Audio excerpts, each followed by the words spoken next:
To watch the latest videos by Science Talks, don't forget to subscribe to the channel and press the bell icon to get notified on all the science related videos. अभी हमने कोविड-19 के vaccine की सफलता की खुशी भी नहीं मनाई कि हमारे सामने कोरोना के एक नए प्रकार ने जन्म ले लिया है।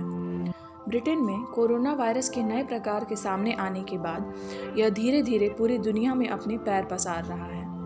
लंदन, दक्षिण पूर्व इंग्लैंड और पूर्वी इंग्लैंड, डेनमार्क और ऑस्ट्रेलिया में कोरोना के नए प्रकार सामने आए हैं। वैज्ञानिकों ने इस वायरस को B117 नाम दिया है।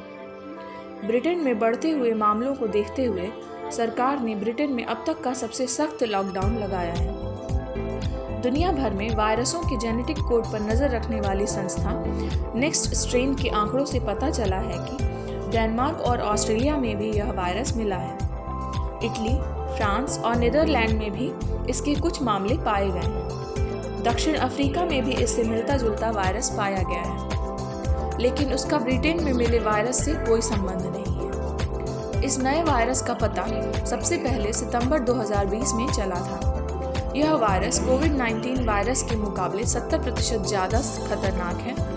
यह वायरस हमेशा म्यूटेट करता है और सार्स कोविड ने अभी तक लगभग 4000 बार म्यूटेशन किया है और कोविड-19 भी सार्स कोव 2 का ही म्यूटेशन है।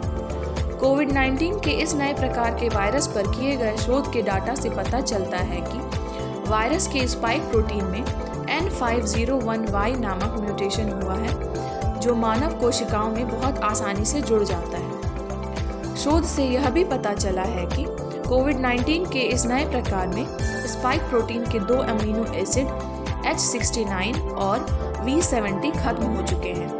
वायरस स्पाइक प्रोटीन का इस्तेमाल हमारे शरीर की कोशिकाओं में घुसने के लिए करता है।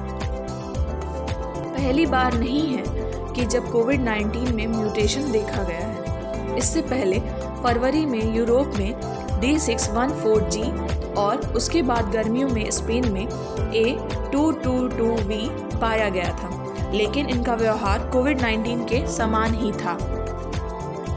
ब्रिटेन में मिले कोरोना वायरस के इस प्रकार से पूरी दुनिया दहशत में है। भारत समेत दुनिया भर के करीब 40 से अधिक देशों ने विमान सेवा पर रोक लगा दी है। वायरस का म्यूटेशन उसकी प्रवृत्ति होती है। जब भी वायरस अपने होस्ट के भीतर प्रवेश करता है तो तेजी से अपना रूप बदलता है।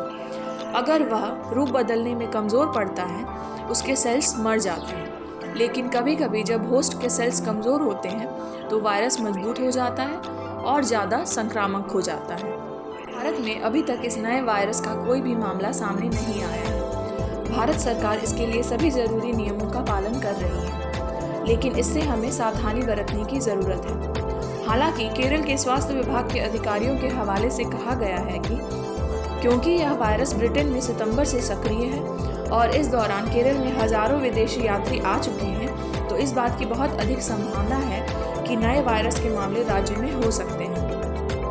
WHO का कहना है कि मौजूदा उपायों के साथ इस पर काबू पाया जा सकता है। इसके साथ ही एम्स के डायरेक्टर ने यह कहा है कि इस वायरस के म्यूटेशन के कारण संक्रमण तेजी से फैल रहा है, लेकिन यह ज़्यादा गंभीर नहीं है और इसके उपचार में भी कोई बदलाव नहीं होगा।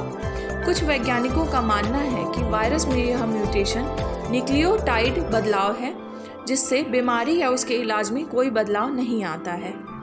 इस नए वायरस के बारे में जानने के बाद हमारे मन में सबसे बड़ा सवाल यह उठता है कि क्या कोविड की वैक्सीन इस वायरस पर असर करेगी? वैज्ञानिकों का मानना है कि वैक्सीन हमारे इम्यून सिस्टम को वायरस के अलग अलग भागों से लड़ने के लिए तैयार करती है। फिर भी अगर वायरस के स्पाइक में म्यूटेशन होता है तो भी वैक्सीन वायरस पर काम करेगी।